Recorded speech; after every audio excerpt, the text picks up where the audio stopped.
नमस्ते मुंबई, नमस्कार महाराष्ट्र. कसं काय? परवाच्या मॅच मध्ये मजा आली ना? मग आता कोण कोण जात आहे अहमदाबादला वर्ल्ड कपचं फायनल बघायला?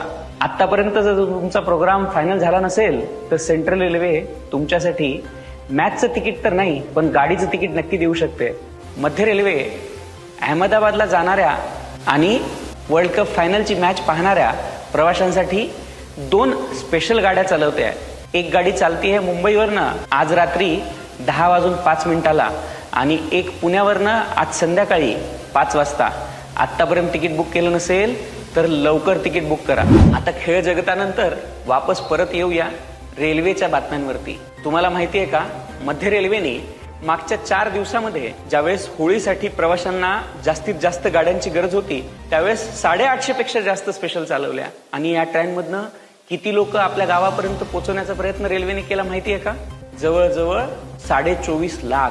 24.5 लाख प्रवाशांनी मध्य रेल्वेच्या रेग्युलर आणि स्पेशल गाड्यांमधनं आपल्या गावापर्यंतचा प्रवास केला. आणि सोबतच त्यांच्या परतीच्या प्रवासासाठी देखील मध्य रेल्वेने स्पेशल गाड्या आणि रेग्युलर गाड्या या देखील चालवल्या आहेत. या सर्व गाड्यांच्या माध्यमातून होळीसाठी आणि धुळवडीसाठी आपल्या घरी जाऊ इच्छिणाऱ्या महाराष्ट्रातील आणि यासोबतच भारतातील उत्तर प्रदेश असू द्यात, बिहार असू द्यात, या सगळ्या प्रवाशांसाठी रेल्वेने ही सोय प्रोव्हाइड केलेली आहे. यामध्ये 400 पेक्षा जास्त गाड्या महाराष्ट्रातील विविध स्थानकांपर्यंत चालवल्या गेल्या होत्या, ज्यामध्ये मुंबईतून पुणे, पुण्याहून नागपूर, नागपूरहून वापस मुंबई, मुंबईवरनं गोवा, अशा वेगवेगळ्या स्थानकांपर्यंत आपण ह्या स्पेशल गाड्या आणि रेग्युलर गाड्या चालवल्या होत्या. मध्य रेल्वे आपल्या प्रवाशांसाठी नेहमीच नवीन नवीन सोयीसुविधा आणत राहते. याच क्रमामध्ये मध्य रेल्वेने साधारण 4 महिन्यापूर्वी एक मोबाईल UTS सहाय्यकची कल्पना आणली होती. ही अभिनव कल्पना राबवल्यानंतर प्रवाशांना याचा किती फायदा झालाय हे आपण जाणून घेऊया.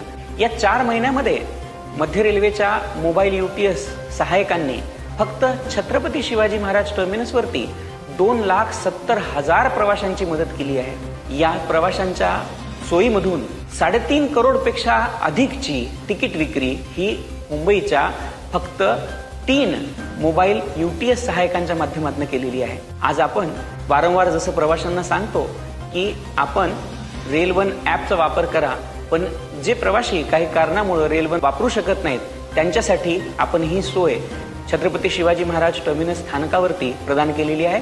लवकरच मोबाईल UTS सहाय्यक आपल्याला आणखीन स्थानकांवरती आणि त्यांची संख्या देखील वाढलेली दिसेल.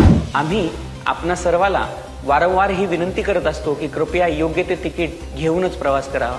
तुम्हाला माहिती आहे का, मागच्या फक्त 1 महिन्यामध्ये मध्य रेल्वेने मुंबई मंडळाअंतर्गत विशेष तिकीट अभियान चालवलं होतं. आतापर्यंतच्या कालावधीमध्ये मुंबई मंडळाने 16 लाख पेक्षा जास्त विना तिकीट किंवा अयोग्य तिकिटांनी प्रवास करणाऱ्या प्रवाशांवर कार्यवाही केलेली आहे. आणि या कार्यवाहीमधनं एकूण 71 करोड रुपयांचा दंड आपण प्रवाशांवरती केलेला आहे. यामधील साधारण 1 लाख पेक्षा जास्त व्यक्ती किंवा केसेस या लोकलमध्ये झालेल्या आहेत. म्हणूनच आम्हाला प्रवाशांची काळजी आहे आणि त्यासाठी आपण वारंवार विविध सुविधा देतोय. प्रवाशांना आपण हे आवाहन देखील करतो आहोत की कृपया योग्य ते तिकीट घेऊनच प्रवास करा. तुमचं तिकीट काढणं हे रेल1 ॲपच्या आल्यानंतर अजूनच सोपं झालेलं आहे. मागच्याच आठवड्यात झालेल्या मेगा ब्लॉकमध्ये ठाणे स्थानकांमध्ये आपण एक महत्त्वाचं काम केलेलं आहे.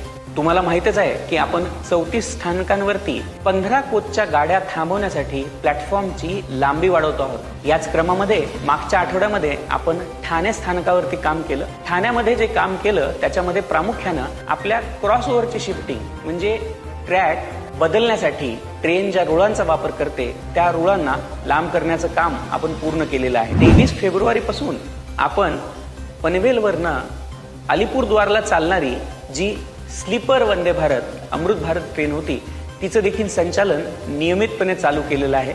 या गाड्यांच्या माध्यमातून जास्तीत जास्त प्रवाशांना ही सोय मिळावी आणि त्यांच्यापर्यंत आपल्या सुविधा पोहोचाव्यात असा प्रयत्न आपण सातत्यानं करतो आहोत. जाता जाता एक प्रश्न विचारायचा राहिला होता. आता महाराष्ट्रामध्ये किती वंदे भारत आणि अमृत भारत चालले आहेत हे तुम्हाला माहिती आहे का? गुगल न वापरता या प्रश्नाचं जे उत्तर देईल तेच खरे रेल फॅन मानू. या प्रश्नाचं उत्तर आपण पाहूया पुढच्या भागामध्ये. नमस्कार, राम राम, शरणार्थ.